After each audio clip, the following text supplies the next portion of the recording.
This presentation will cover the life of Chimamanda Ngozi Adichie, what she has accomplished, and her contributions to the feminist movement. She is a scholar and a very prominent Nigerian writer, where a few of her books have film adaptations.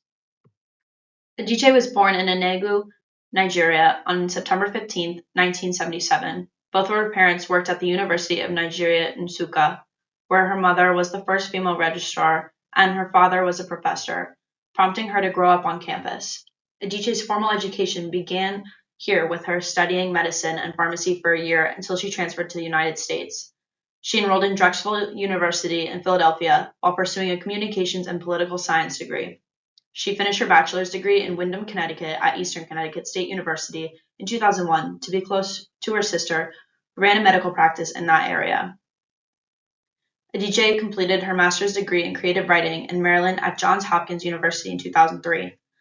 By 2008, she had attended Yale University and received a master's degree in African Studies. In 2009, Adichie married Nigerian Dr. Ivara Esege.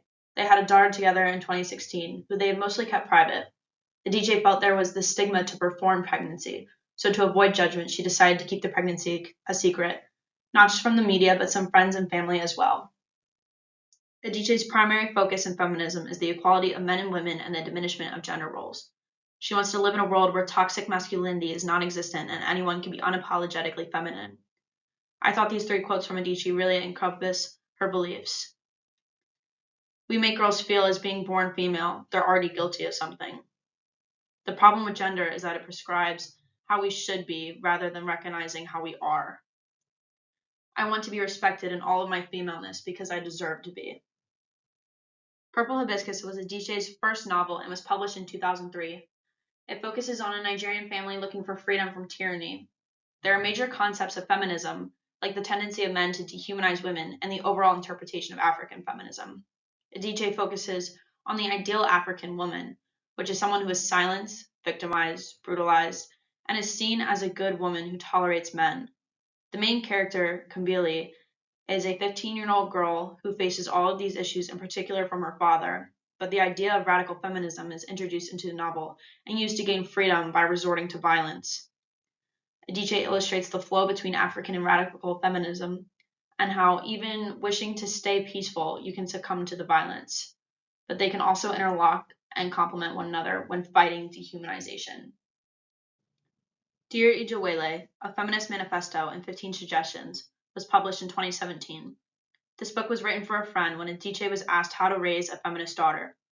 At first, she was overwhelmed with the idea of writing something as such, but found it much easier when preparing for her own daughter and thinking back on her own life experiences. Adichie argues that any issue that stems from feminism is rooted at birth, not through education or domestic violence. She discusses the major effects that parents have on their own children, whether that's through the things they specifically say to them or through the environments they situate their children in. Adichie's 15 suggestions are: be a full person, both parents work together, reduce gender roles, stop feminism light, which is when men believe they are superior but should be expected to treat women well, teach children to love books, question language, never speak of marriage as an achievement, reject likability, identity, appearance, questioning culture, sex, romance, oppression, and difference. We Should All Be Feminists was published in 2014. It was written because of the reception of Adichie's viral TED Talk in 2012 with the same name. The second verse of Beyoncé's Flawless off of her self-titled album from 2014 is entirely sampled from Adichie's lecture. As of 2015, the book was even distributed to every 16-year-old in Sweden. People fell in love with Adichie's message for equality for both men and women and not to be constrained by gender roles. She has a primary focus on how gender is taught to children and how it is a tool of patriarchal control. But she also discusses what feminism means to her and her Nigerian culture, like how feminism is un-African, and discussing defying stereotypes like you hate men or you hate bras. Adichie defines feminism in the lecture as a man or a woman who says, yes, there's a problem with gender as it is today, and we must fix it. We must do better. Adichie has won many awards and honors for her academics, literature work, and films, but these are a few notable ones.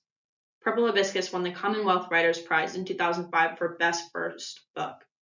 Half of a Yellow Sun won the Orange Broadband Prize for Fiction in 2007. Americana won the fiction category of the National Book Critics Circle Award in 2013. Adichie herself won the Mary McCarthy Award of Bard College in 2017, the Penn Pinter Prize in 2018, and the Hurston Wright Foundation's North Star Award in 2021.